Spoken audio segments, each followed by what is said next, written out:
নমস্কার, জল মাটি জীবন চক্র চ্যানেল থেকে আমি ভোলানাথ ঘোষ।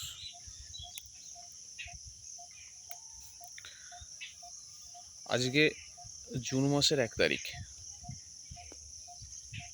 দেখতে পাচ্ছেন, আমরা যেটাকে বাজারে আমরা দেখতে পাই বা যে নামে শুনি কাটোয়া নোটে অথবা ঝাড় নোটে, একদম সাদা চকচক করে যে নোটেটা, এই নোটেটার যে হাইট হয় 5 ফুট 6 ফুট এবং বিভিন্ন জায়গায় শুনেছি আরও বেশি হাইট হয়। এটাকে বলা হয় ঝাড় নোটে বা কাটোয়া নোটে। এই নোটের একটি বিশেষত্ব হলো এইটাকে পুরো গাছ থেকে উপড়ানোর দরকার নেই। এই গাছ ডাল কেটে কেটে সেটাকে নোটে শাক হিসেবে রান্না করা হয়। আজ থেকে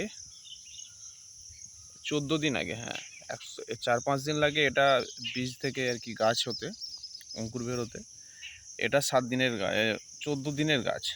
কেননা এই গাছটা মানে মাটিতে রস না হলে বীজটা ভালো করে ফোটে না। লাল নোটে বা অন্যান্য যে নোটেগুলো রয়েছে সেইগুলো অতি দ্রুত ছড়িয়ে দিলে পরে একটু মাটিতে একটু রস থাকলে বেরিয়ে আসে।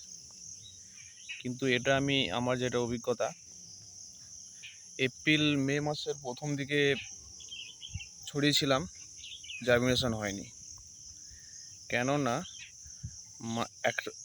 গাছ লাগানোর আগে যদি একটা বৃষ্টি হয়ে যায় তাহলে এর জার্মিনেশনটা খুব ঠিকঠাক হয়।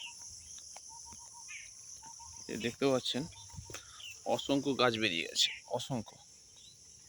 এত গাছ তো রাখা যাবে না, এগুলো তো পরে যখন বড় বড় হয়ে যাবে, শাখা পোশাখা হয়ে যাবে, এর গাছ ভরে যাবে একেবারে। তার আগে আগে এর ফাঁকা করে হালকা করে দিতে হবে, কারণ এইটুকুর মধ্যে 15-20টা গাছ আছে। তো পাশাপাশি তো এত 15-20টা গাছ হবে না, মাঝে মাঝে তুলে তুলে তুলে তুলে জায়গাটাকে ফাঁকা করতে হবে। এবং একটা সময় পরে গাছ ভর্তি হয়ে যাবে। আর এটা এই সময় কেন লাগাই, ওই বললাম না, মাটিতে রসের ঘাটতির জন্য। এপ্রিল মে মাসে প্রচণ্ড দাবদাহ, বেরোতে চায় না। আবার মার্চেও বেরোতে সমস্যা হয়, কেননা মার্চেও একটু ঠান্ডা ঠান্ডা ভাব থাকে। মানে হালকা ঠান্ডা থাকলে, বাতাসে গরম কম থাকলে, মানে প্রকৃতির গরম যেটা হয় আর কি, সেই গরম কম থাকলেও যেমন বেরোতে সমস্যা হয়। ফেব্রুয়ারিতে তো হতেই চায় না, আমি দেখেছি। মার্চের প্রথম দিকেও তো তখনও একটু একটু ঠান্ডা থাকে, তখন হতে চায় না। আবার এপ্রিল এলে পরে তখন বৃষ্টি হয় না, মাটিতে জলের ঘাটতি হয়ে যায়, প্রবলেম হয়। তো সেই কারণে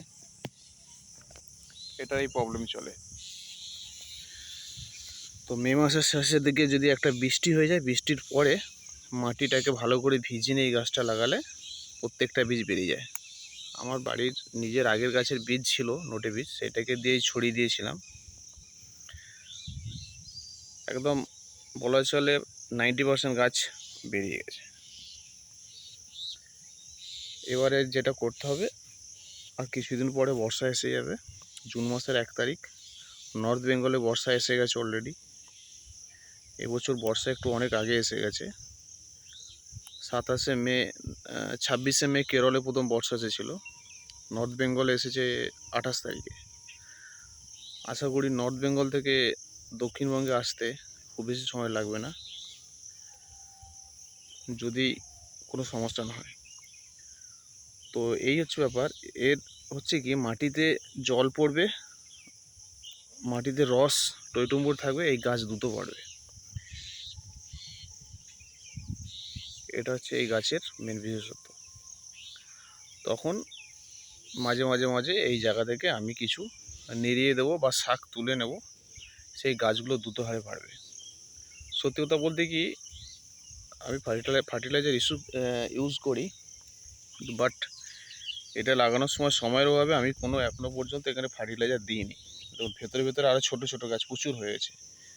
এইগুলো হয়ে গেলে নাহলে এগুলো বাড়বে না, সেই জন্য এই জায়গাগুলোকে হালকা করতে হবে।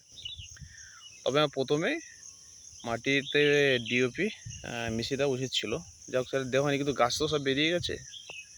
এবার আমি এতে জল দেব, আর ওই একটু বড় হয়ে গেলে ডিওপিটা, আর ডিওপিটাও কিছু দিতে হবে। ডিওপি সামান্য এইটুকু জায়গার মধ্যে আপনার কত 100 গ্রাম ডিএপি, এর বেশি আর নয়।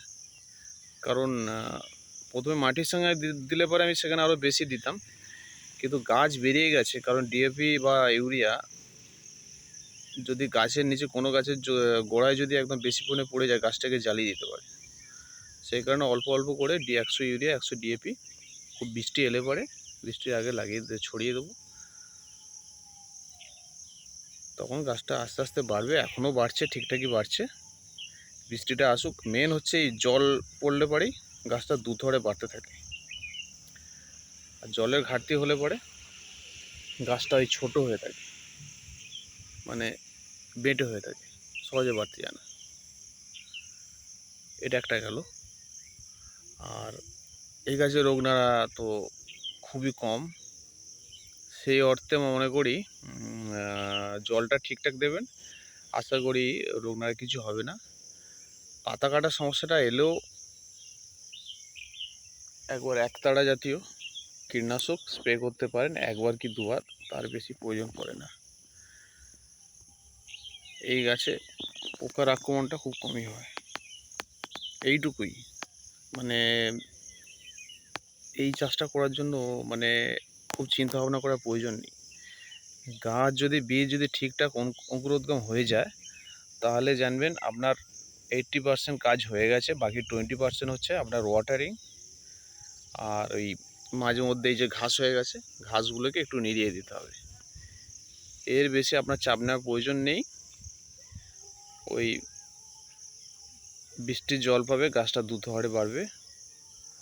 যত বেশি বৃষ্টির জল পড়বে, গাছটা দ্রুত হারে বাড়বে, তত বেশি আপনার বাজারজাত হবে শাকটি। এইটুকুভাবেই আমি 11 বছরও করেছি, এভাবেই করেছি।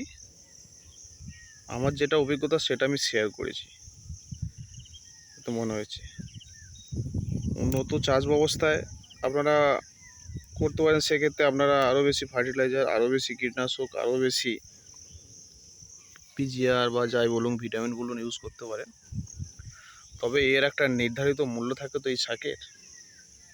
অন্যান্য শাকসবজির অনেক রকম হয়, কিন্তু মার্কেটে এই শাকের তো একটা ওই মানে গ্রামে গঞ্জে তো বলা চলে যে 20 টাকা কেজি, এরকম একটা ব্যাপার। তো আপনি যদি এর পেছনে যদি অনেক ব্যয় করে ফেলেন, তাহলে আপনার প্রফিটে ঘাটতি হবে। সব কিছু মাথায় রেখে করতে হবে। অনেক অনেক ধন্যবাদ জল মাটি জীবনচক্র চ্যানেল থেকে। যদি ভিডিওটি ভালো লাগে, সাবস্ক্রাইব করবেন, লাইক করবেন, কমেন্ট করবেন। এতে আমার নতুন ভিডিও বানাতে উৎসাহ বেড়ে যাবে। অনেক অনেক ধন্যবাদ জল মাটি জীবনচক্র চ্যানেল থেকে।